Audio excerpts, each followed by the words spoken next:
Hi guys, hello, నమస్తే. ఎలా ఉన్నారు? నేనైతే బాగున్నాను. మీరు కూడా బాగుండాలి నేనైతే మనస్ఫూర్తిగా కోరుకుంటాను. ఓకే గైస్, ఈరోజు అయితే మనము మా యొక్క వరిసేను కాడ అయితే రావడం జరిగింది. మరి వరిసేను అయితే పంట దగ్గర వస్తుంది.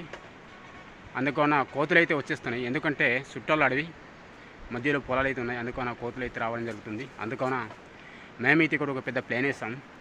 ఎందుకన ఇక్కడ కోతులు కాయడానికి ఒక బడ్ అయితే సార్ చేస్తాం చెట్టు పైన. వీడియో చాలా ఇంట్రెస్టింగ్ ఉంటుంది, లాస్ట్ ఎండ్ వరకు చూడండి. ఓకే గైస్, ఇక్కడ తయారు చేస్తున్నాం. ప్రతి రోజు కూడా ఇక్కడ కాపుకి ఉండడానికి ఈ యొక్క ప్లేస్ అయితే తయారు చేస్తున్నాము. మంచి వర్క్ అయితే చేస్తున్నాము. అలాగే చూస్తున్నారు కదా, ఇదంతా మొత్తం అడివే. ఇటుపై నుంచి అయితే కోతులు వచ్చేస్తుంటాయి. మరి ఎక్కడ ఉందా ఎండ ఎక్కువ, అందుకని చెట్టు పైనే లేనేస్తాం, మంచిగా ఉంటుంది అనేసి. అందుకని ఇక్కడే తయారు చేస్తున్నాం. ఓకే గైస్, చూస్తున్నారు కదా, మేమైతే ఇదే ఆ ప్లాన్ వేసి అన్నాం కదా, ఇదే ప్లాన్ వేస్తాం. చూస్తున్నాం కదా, చెట్టు పైన అయితే కర్రలేసి మరి బడ్డీ అయితే తయారు చేస్తున్నాము. ఆ చెట్టు పైన అయితే మేము కూకుండడానికి మంచి ప్లేస్ అయితే తయారు చేయబోతున్నాము. ఓకే,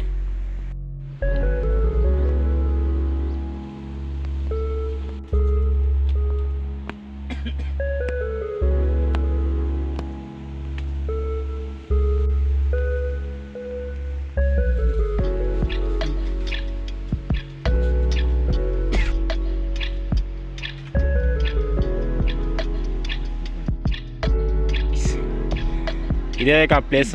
ఇక్కడైతే తయారు చేస్తున్నాము ఇక్కడ ఉండడానికి. అయితే వరిసేను చూస్తున్నారు కదా, మన డేరలు కూడా కట్టినాము. ఎందుకంటే రాత్రిపూట పందులు చేస్తున్నాయి, అందుకన డేరలు కూడా కట్టడం జరిగింది. మీకు సాఫ్ట్వేర్ చూపించుంటాను అంతకుముందు. మన వరకు అయితే కంప్లైంట్ అయిపోయింది. చూస్తున్నారు కదా, చెట్టు పైన అయితే ఇలా బడ్డీ కట్టిస్తున్నాను. మేమైతే మా అన్యాల అబ్బాయిన నేనైతే ఈ ప్లేన్ వేసాం. ఇలా చేస్తే బాగుంటుందని ఆలోచన చేసి చెట్టు పైన అయితే బడ్డీ వేసాం. చూస్తున్నారు కదా, కంప్లైంట్ చేస్తాము. ఓకే గైస్, ఈ యొక్క వీడియో నచ్చినట్లయితే లైక్ చేసి షేర్ చేసి కామెంట్ రూమ్లో తెలియపరచండి. అలాగే నా యొక్క ఛానల్ని కొత్తగా చూసిన వారైతే తప్పకుండా సబ్స్క్రైబ్ చేసుకోండి. మరిన్ని కొత్త వీడియోలతో మీ ముందుకు వస్తాను. Okay, thank you, bye bye.